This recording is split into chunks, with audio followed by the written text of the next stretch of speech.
IUI treatment మంచి ట్రీట్మెంటా కాదా? దీని గురించి మాట్లాడతాను. సో, ఈ ఐయుఐ ట్రీట్మెంట్‌లో సక్సెస్ రేట్ చాలా ఎక్కువగా ఉండకపోవచ్చు. ఈ కారణంగా చాలామంది కపుల్స్ అసలు ఐయుఐ అవసరం అంటారా?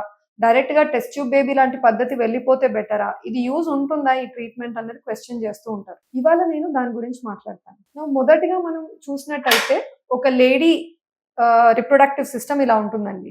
అంటే ఇది గర్భసంచి, 2 వైపులా ట్యూబ్స్ ఉంటాయి. ఇక్కడ అండాశయాలు ఉంటాయి. మనకు ఒక ఎగ్ విడుదలైన తర్వాత ట్యూబ్ ఇక్కడి వరకే వెళ్ళి ఆగుతుంది. భర్త భార్య కలిసినప్పుడు కణాలు ఈ కింద ముఖద్వారం, గర్భసంచి ముఖద్వారం దగ్గర వెజైనాలో పడతాయి. ఇక్కడ ఎన్నో కోట్లలో పడిన కణాలు స్విమ్ చేసుకుంటూ ఈ డిస్టెన్స్ అంతా వెళ్ళి ఎగ్ ని కలుసుకొని, ఎగ్ కణం కలిసి ఫర్టిలైజేషన్ జరిగి ఒక పిండం తయారై, ఆ తయారైన పిండం మళ్ళీ ఈ డిస్టెన్స్ వెనక్కి వచ్చి గర్భసంచిలో అతుక్కుంటేనే వాళ్ళకు ప్రెగ్నెన్సీ అనేది కలుగుతుంది.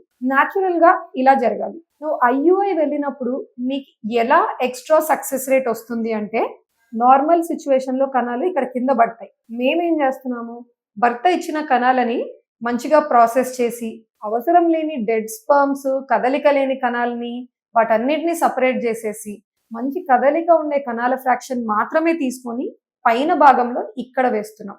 ఇలా వేయడం వల్ల మీకు సక్సెస్ రేటు 4-5 రెట్లు న్యాచురల్ గా ట్రై చేయడం కంటే ఎక్కువ అవుతుంది.